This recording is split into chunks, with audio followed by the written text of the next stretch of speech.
Hello bachcho, let's see this question. The question says that let S1 and S2 be two switches and let their probabilities of working be given by PS1 which is equals to 2 by 3 and PS2 which is equals to 3 by 4. Find the probability that the current flows from terminal A to terminal B when S1 and S2 are installed in parallel as on below. तो चलिए solve करते हैं question में क्या given है।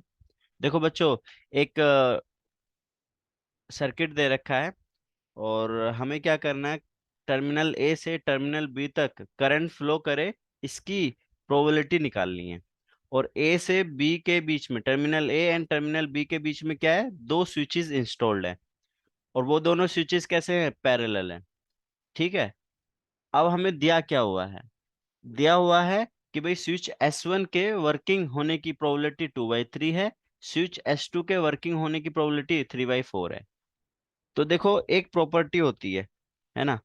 क्या property होती है, अगर कोई भी, देखो ये जो ए टर्मिनल ए से बी तक जाने के दो तरीके हैं, ए से बी तक करंट फ्लो करे इसके दो तरीके हैं। आइदर क्या करे, स्विच S1 से चली जाए या फिर स्विच S2 से चली जाए। तो क्या होगा सिचुएशन, देखते हैं नीचे। अभी इसमें पहले की कॉन्सेप्ट लिख लेते हैं, की कॉन्सेप्ट क्या क्या होगा। की कॉन्सेप्ट,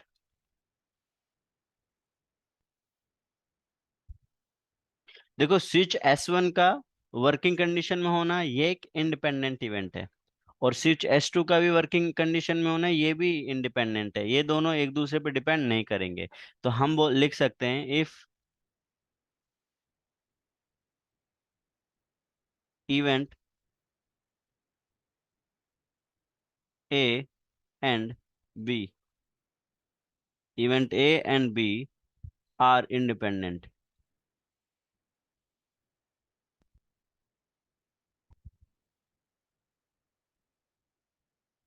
तो we know that probability of A intersection B is equals to probability of A into probability of B। तो देखो बच्चों, यहाँ पे इवेंट ए और बी क्या है, हमने ई और बी को क्या माना है, तो let's write it down. Event A क्या है, इवेंट ए, इवेंट ए अपन मान लेते हैं कि भाई S1 स्विच जो है वो वर्किंग कंडीशन में हो, switch S1 is in working condition, switch S1 in working condition,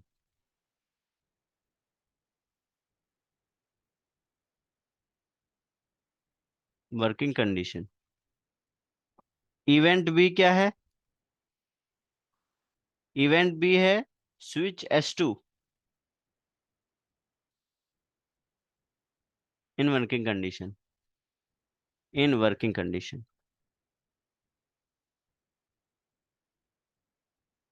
और इसकी हमें क्या दे रखा है क्वेश्चन में, प्रोबेबिलिटीज दे रखी हैं।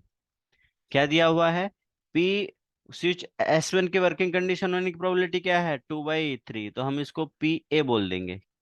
पी ए किसके इक्वल है, 2/3 के। पी S1 लिख लो या पी ए लिख लो, क्योंकि हमने इवेंट को रीडिफाइन कर दिया कि भाई इवेंट ए मान लिया है। ठीक है। तो अब देखो, तो स्विच S1 के वर्किंग कंडीशन में नहीं होने की प्रोबेबिलिटी क्या हो जाएगी, पी ए बार, और जो किसके इक्वल होगा, 1 - 2/3, और ये किसके इक्वल आ रहा है, 1/3 के इक्वल आ जाएगा। सिमिलरली हम इवेंट बी के साथ करेंगे। इवेंट बी के, इवेंट बी की प्रोबेबिलिटी क्या है, स्विच S2 की वर्किंग कंडीशन की प्रोबेबिलिटी 3/4। तो स्विच S1 के वर्किंग कंडीशन में नहीं होने की प्रोबेबिलिटी क्या हो जाएगी, पी बी बार, 1 - स्विच S2 के वर्किंग होने की प्रोबेबिलिटी, वर्किंग कंडीशन में होने की प्रोबेबिलिटी 3/4, तो ये आ जाएगा 1/4। अब देखो क्वेश्चन में पूछा क्या है हमसे, इसको अपन नेक्स्ट पेज पे लिख लेते हैं। ठीक है। अब देखो इसमें क्वेश्चन, रिक्वायर्ड प्रोबेबिलिटी क्या होगी, रिक्वायर्ड प्रोबेबिलिटी। देखो बच्चों, करंट ए से बी तक फ्लो करानी है, तो या तो S1 से चली जाए या फिर S2 से चली जाए, और दोनों से भी जाएगी तो भी फ्लो हो जाएगी। तो यहाँ पर तीन केस बनेंगे। तीन केस कौन कौन से हैं? प्रोबेबिलिटी ऑफ S1 ठीक हो, S1 सही है ना, इसको हमने इवेंट ए बोला है, तो हम इसको ए लिखेंगे, S1 नहीं, है ना।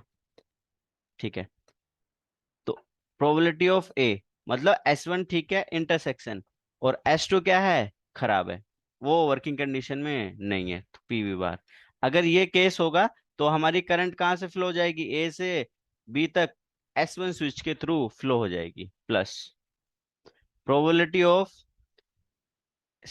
S1 स्विच खराब हो लेकिन S2 ठीक होना चाहिए, उनमें से कोई एक ठीक होना चाहिए, प्लस अगर दोनों भी ठीक हो गए तो भी तो भी करंट ए से बी तक फ्लो हो जाएगी। तो हमारे पास में ये आया, मैथमेटिकली हम ऐसे लिख सकते हैं। अब ये हमें पता है अगर दो event A and be independent है तो ए बार बी बार भी इंडिपेंडेंट होंगे। तो इनको ओपन कर दो, P A into P B bar plus P A bar into P B plus P A into P B. अब देखो बच्चों, हमने ऑलरेडी निकाल चुके हैं प्रोबेबिलिटीज, पी ए और पी बी बार की प्रोबेबिलिटी क्या है यहाँ पर। पी ए 2/3 है, पी ए बार 1/3 है, पी बी 3/4 है, पी बी बार 1/4 है, तो वैल्यूज पुट कर देते हैं। How much is P A, 2/3 into P B bar क्या हो जाएगा 1/4 plus P A bar 1/3 into P B 3/4 plus 2/3 into 3/4। अब देखो इसको सोल्व करने पे क्या आएगा हमारे पास में, देखो यहाँ पर हमारे पास में क्या आ गया, 2/12 प्लस 3/12 प्लस 6/12। तो ये क्या हो जाएगा, 6 + 3 9 + 2 कितना हो जाएगा, 11/12। 11/12। तो रिक्वायर्ड प्रोबेबिलिटी हमारे पास में आ गई। रिक्वायर्ड प्रोबेबिलिटी कि भाई करंट कहाँ से कहाँ फ्लो करनी चाहिए, टर्मिनल ए से टर्मिनल बी फ्लो करे। I hope you understood it well. Best of luck, thank you.